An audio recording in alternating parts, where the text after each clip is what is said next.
Hello and welcome back to the English Learning Podcast. I'm Jason, your host, and I'm here with my wonderful co-host, Julia. Hi, Julia. Hi, Jason, and hello to all our amazing listeners. We're so happy you're here with us today, whether you're sitting at home, taking a walk, or just relaxing with your headphones. Thank you for joining us. Today we have a very exciting and helpful episode for anyone who wants to learn English right from the comfort of their own home. And let's be honest, that's how most of us prefer to learn nowadays, right? Absolutely. Learning English at home can be super effective if you follow the right steps. And the best part? You don't need a classroom, a teacher, or even expensive books to get started. That's right. In this episode, we'll guide you through a full step-by-step plan to help you learn English at home, from building your learning environment to practicing speaking, listening, reading, and even writing. And don't worry, we'll keep things simple and easy to follow. Even if you're a beginner, this episode is for you. Plus, we'll share a role play, motivational tips, and a fun listener challenge at the end. So, grab a notebook, sit back, and let's begin this journey together, step by step. You ready, Julia? Let's do it, Jason. Let's help our listeners start learning English at home the smart and simple way. So, before we jump into the step-by-step plan, let's talk about why learning English at home is actually a great idea. Julia, what do you think? Well, Jason, I think the best part is flexibility. When you learn at home, you choose the time, you choose the method, and you go at your own speed. No pressure, no fixed schedule. Exactly. You can learn in the morning, at night, or even during lunch breaks. And there's no need to travel anywhere. You save time and money. Plus, learning at home means you're in control. You can focus on what you need the most, like listening skills, grammar, vocabulary, or pronunciation. And don't forget, the internet is full of amazing free resources. YouTube videos, English learning apps, podcasts like this one, free ebooks, and more. It's like having a classroom in your pocket. That's right. And for shy learners, studying at home can also help build confidence. You can practice speaking alone or with a friend without feeling nervous or judged. Yeah, no one's watching, so it's a safe space to make mistakes and learn from them. And you can repeat lessons as many times as you like. Learning English at home is not only possible, it's powerful. All you need is a plan, consistency, and the right attitude. Exactly. And that's why we're here today, to give our listeners a simple step-by-step guide to learning English right at home. Let's get started with step 1, creating a strong English learning environment. All right, let's jump into step 1. Build a strong English learning environment. Julia, what exactly do we mean by that? Great question, Jason. A learning environment isn't just a physical space, it's everything around you that helps you stay focused, motivated, and connected to English. And it all starts right at home. That's right. First, let's talk about your physical space. You don't need a big room or fancy desk. Just find a small corner or quiet spot where you can study without too many distractions. Yes, and if you can, put a few things there that remind you of your goal. Maybe an English book, a notebook, sticky notes with new words, or even a small flag of an English-speaking country. I like that it keeps the goal in your mind. Also, try to keep all your English materials in one place: your phone, notebook, apps, a list of YouTube channels or podcasts, so everything is easy to access. Now, let's talk about the language environment. If you want to learn English faster, you have to surround yourself with English every day. That means listening, reading, and seeing English as much as possible. Exactly. Set your phone and apps to English. Follow English pages on social media. Watch simple English videos, even if it's just 10 minutes a day. Small habits really add up. I know some learners who put English labels on things in their house, like writing mirror and sticking it on the mirror, or fridge on the refrigerator. It's a fun way to remember words. That's a great idea. And one more thing. Let the people around you know about your learning. Ask your family for support. Maybe they can give you quiet time to study, or even practice English with you. Yes, having a support system makes a big difference. And don't forget to keep your learning tools simple. You don't need 10 apps, just choose 1 or 2 and use them well. So let's summarize. Choose a quiet space at home. Organize your learning tools. Surround yourself with English daily. Involve your family or housemates if possible. Keep things simple and motivating. That's the perfect start. A strong environment helps your brain stay focused and makes learning feel more natural, even fun. All right. Now that your home is ready to help you learn, let's move on to step 2, one of the most important parts, learning essential vocabulary every day. Okay, Julia, now that we have a great learning environment, what's next? Step 2 is all about learning essential vocabulary every day. Vocabulary is like building blocks. The more words you know, the easier it is to speak, listen, read, and write. That makes sense. But Julia, sometimes it feels overwhelming. There are thousands of English words. Where should our listeners start? Great question, Jason. The key is to focus on the most common and useful words first. Start with everyday words you use in your daily life, like greetings, family members, numbers, foods, and simple verbs like eat, go, see. So, it's better to learn words you can use right away? Exactly. And don't try to learn too many words at once. Learning 5 to 10 new words a day is a good goal. It's better to really remember a few words than to forget many. That sounds doable. How can learners practice new words so they remember them? There are many ways. For example, you can write new words in a notebook, use flashcards, either paper cards or apps like Anki or Quizlet, make simple sentences with the new words, repeat the words out loud every day. Speaking out loud is important. It helps your brain remember and also improves your pronunciation. Yes. Also, try to use the new words in your daily life. For example, if you learn the word water, say it when you drink water. Or if you learn happy, try to say, I am happy today. That's a fun way to learn. And what about reviewing old words? Is that important? Very important, Jason. Review is the secret to long-term learning. Go back to your list of old words and practice them again and again. To sum up step 2, focus on useful everyday words. Learn 5 to 10 new words daily. Practice speaking and review regularly. Perfect summary.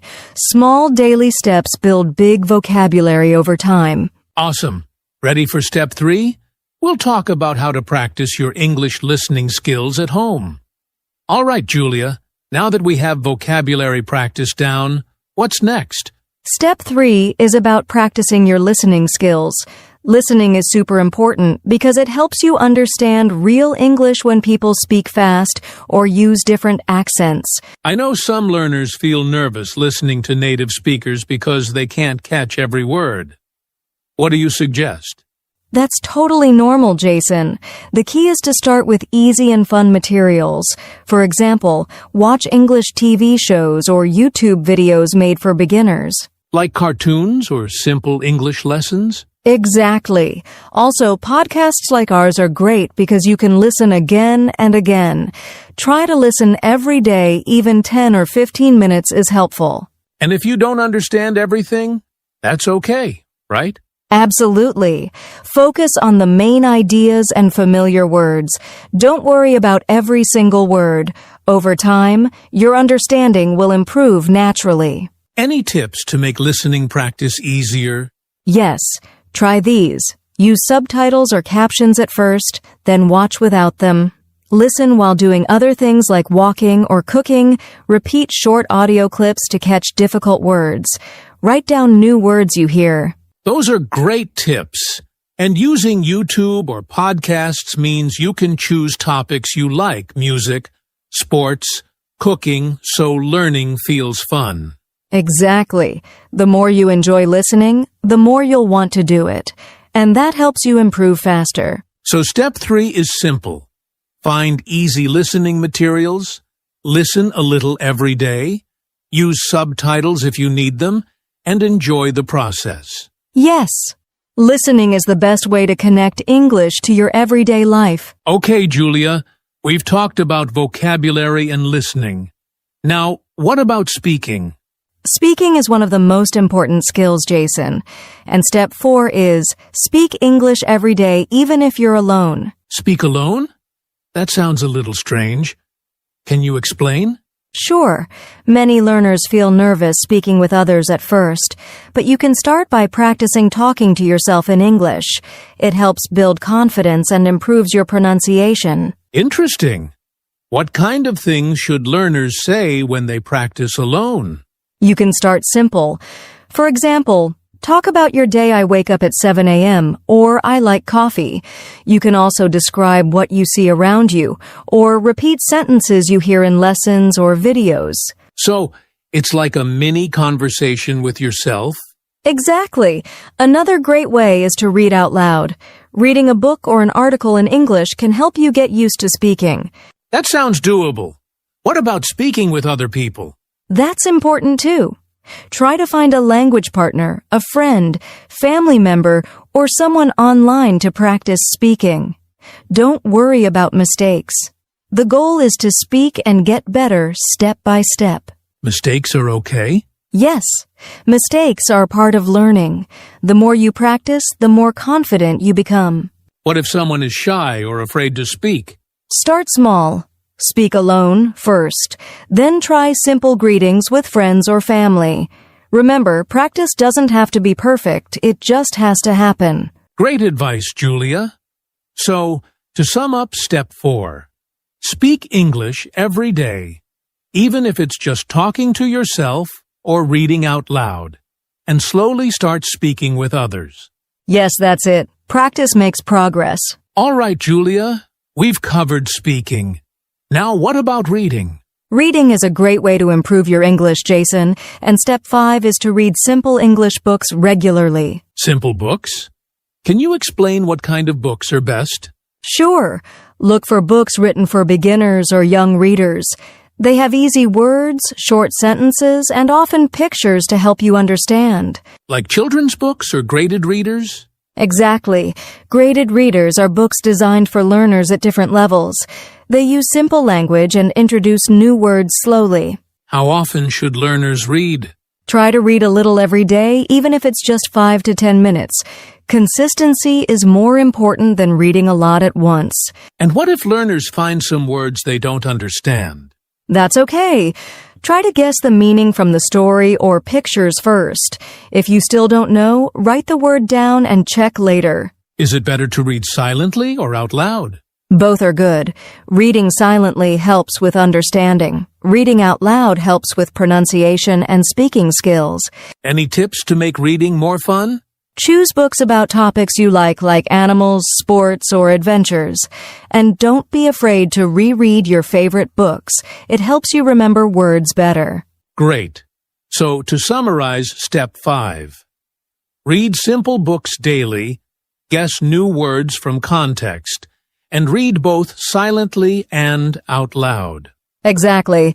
Reading opens the door to new words and ideas. Julia, now that we've talked about reading, what about writing? How can learners practice writing English at home? Great question, Jason. Writing helps you remember vocabulary and grammar. Step 6 is to practice writing a little every day. But what should they write if they're beginners? Start simple. You can write short sentences about your day, like today I ate rice, or I went to the market. You can also keep a diary or journal in English. That sounds fun. Does spelling matter a lot at this stage? Spelling is important, but don't worry if it's not perfect at first. The key is to practice regularly and learn from your mistakes. Are there any tools that can help beginners with writing? Yes, you can use apps like Grammarly or simple spell checkers on your phone or computer. Also, writing by hand with a notebook helps improve memory. So, writing every day, even a little, helps build skills over time. Exactly. And try to review what you write and correct mistakes. This will help you improve faster. Great advice. Practice writing a little every day, use helpful tools, and don't be afraid of mistakes. Julia, now that we've talked about speaking, listening, reading, and writing, what tools can help learners learn English better at home? Great question, Jason. Step 7 is to use apps and online tools to support your learning. There are many free and easy apps that make learning fun and effective. Like what kind of apps? Well, there are apps for vocabulary like Duolingo or Memories, which use games to help you remember words. For listening, you can try podcasts apps like Spotify or Apple Podcasts. And for speaking, some apps let you practice pronunciation with fun exercises. That sounds helpful. Are these apps good for beginners? Yes, most apps have beginner levels and guide you step by step. You can learn at your own speed and track your progress. What about online tools? There are many websites with free lessons, quizzes, and videos. For example, BBC Learning English or VOA Learning English offer great content for beginners. That's awesome. Should learners use many apps at the same time? It's better to choose 1 or 2 apps that you like and use them regularly, rather than many apps all at once. Consistency is key. Great advice, Julia. So, step 7 is to find good apps or websites that suit your style, use them every day, and have fun learning. Exactly. Technology can be a great friend on your English learning journey. Julia, now that we've covered many learning steps, let's talk about some common mistakes English learners make and how to avoid them. Great idea, Jason. Mistakes are normal, but knowing the common ones helps learners improve faster. What are some mistakes beginners often make? One big mistake is being afraid to make mistakes. Many learners don't practice speaking because they worry about errors. That's true. But making mistakes is part of learning, right? Exactly. Mistakes help you learn. So don't be afraid, practice as much as you can. What else should learners watch out for? Another mistake is trying to learn too many things at once. For example, focusing on grammar, vocabulary, pronunciation, and writing all at the same time without a plan. That can be confusing. Yes, it can. It's better to focus on 1 or 2 skills at a time and practice regularly. Any other common mistake? Yes. Not reviewing old lessons is a mistake. Learners sometimes only try to learn new words or grammar without practicing what they already know. Reviewing helps make learning permanent, right? Absolutely. Regular review helps move new knowledge from short-term to long-term memory. Great tips, Julia. So, don't fear mistakes. Focus on a few things at a time and always review your lessons. Yes. Keep practicing and your English will improve step by step. Julia, I thought a role play would be fun here to show our listeners what a typical day of learning English at home could look like. Great idea, Jason. Let's do a quick role play. I'll be Sarah, the learner, and you can be Mark, her friend. Hey, Sarah.